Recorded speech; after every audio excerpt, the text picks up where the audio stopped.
back to Stories from Ashley's Childhood. Today is the third and final episode of our family cruise, and we're going to talk about our snorkeling excursion in Cozumel, Mexico. So we get off the cruise and you have to go down the big long boardwalk and through the shopping area, and then they have an area where there's like taxis and vans that take you to all these excursions. Well, our excursion was close by, so we just walked down the street, but we actually got there a little bit early. So we sit in this patio area outside of a restaurant that wasn't open yet, and there's like 30 of us because it's still the whole big extended family. And so we're sitting in this patio area, and we can tell that we're no longer in the like touristy shopping area because there's like a stray dog walking around, there's a random man selling churros, and obviously we got yelled at because, not yelled at, but we got onto because we wanted to pet the stray dog that was carrying God knows what disease, and maybe it wasn't even safe to be around humans. Who really knows? I mean, you shouldn't pet stray dogs in America, you shouldn't pet stray dogs in Mexico, probably shouldn't pet stray dogs anywhere you go. So we got distracted because Dad bought us churros, which were so good. Somehow they were like warm, as if they were fresh out of whatever they make churros in. It was wonderful.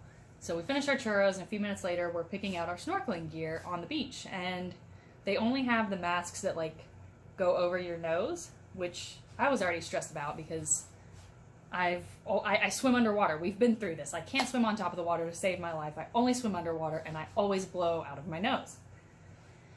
So they don't have any of the little like just your eye goggles, and I'm like, well, all right, let's see if we can make it work. So I grab my snorkel, my goggles, and then in addition to all of this, I'm trying to find some sort of fins to fit giant feet. So I find some fins that I can shove my feet into, get the mask, get the snorkel, and we get on these boats. And our group was so big, we had to take 2 boats.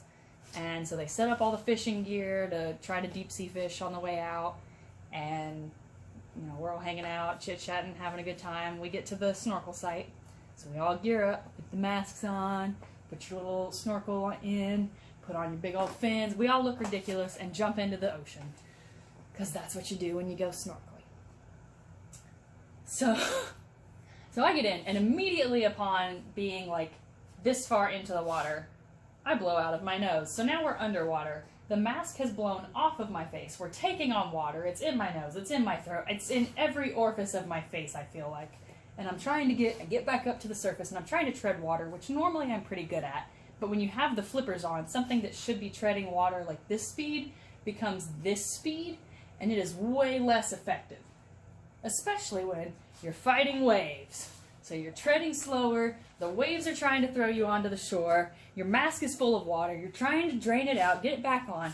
I go through this cycle like 4 times. Get the mask fixed, try to go under, blow out of the mask, try to get back up, tread the water, drain the mask, put the mask on. Finally, after the 4th time, I was like, forget it. It's not going to happen. I can't snorkel. I physically cannot snorkel with the style mask that covers my nose.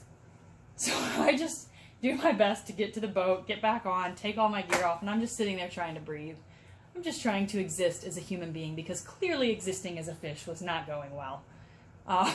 So I'm talking to everybody else that's successfully snorkeling, because they can use their brain to tell their nose, hey, don't let air out. So finally everybody finishes their snorkeling, and we all get back on the boat, and we're going back, and our cousin actually catches a barracuda on the way back, which was pretty cool. It was like this big and had like gnarly teeth. Would not want to come face to face with those while snorkeling, but you know, there's a chance I kicked one through the ocean trying to tread water with flippers, just right on to the other side of the EAC. Totally wrong side of the earth, I know, but Finding Nemo reference, couldn't resist. Anyway, so we're riding back, and they bring out this food that their madre had made, and it was amazing. It was just like plain quesadillas, you know, just cheese on the inside, and pico de gallo, and guacamole, and oh my god, everything was so good. The guacamole, to this day, even in other parts of Mexico, I've not had guacamole this good. The closest I have come is like, here's her guacamole, and then my sister one time made guacamole that was like here. Like, it was close, but it was not this close. So, best guacamole, just all around great food, which might have been because we were starving, or at least I was starving because I had fought for my life trying to snorkel. And then they bring out margaritas. And I had grown up seeing margaritas in the Mexican restaurants being like bright and colorful, and the rim is like salted or has sugar on it. this was not what they brought me. They brought me a cup of tequila with maybe a half of a shot of lime juice in it. And it laid me on my ass. I had maybe 3 sips of it, and finally I was like, I'm gonna be sick. So I handed it to my stepmom. I was like, I can't finish it. I can't finish it. So the rest of the trip back, every wave we hit, I'm like, and I don't get seasick. I've never gotten seasick. Just, so we finally make it back, and we're going back around like the shopping center and everything, and I'll be honest, I didn't even think about having another margarita for a very, very long time. Very long time. Because it was brutal. It was rough. It was a rough time. So some lessons, if I had to pass some along. If you are a nose breather under the water, maybe bring your own goggles that like don't cover your nose, because anywhere you go where you use their equipment, it's going to cover your nose and you're going to have a bad time.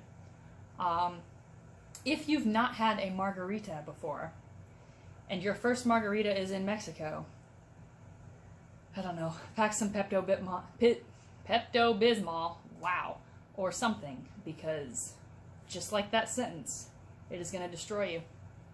It's going to mess you up. It's going to be awful. Yeah. Cheers.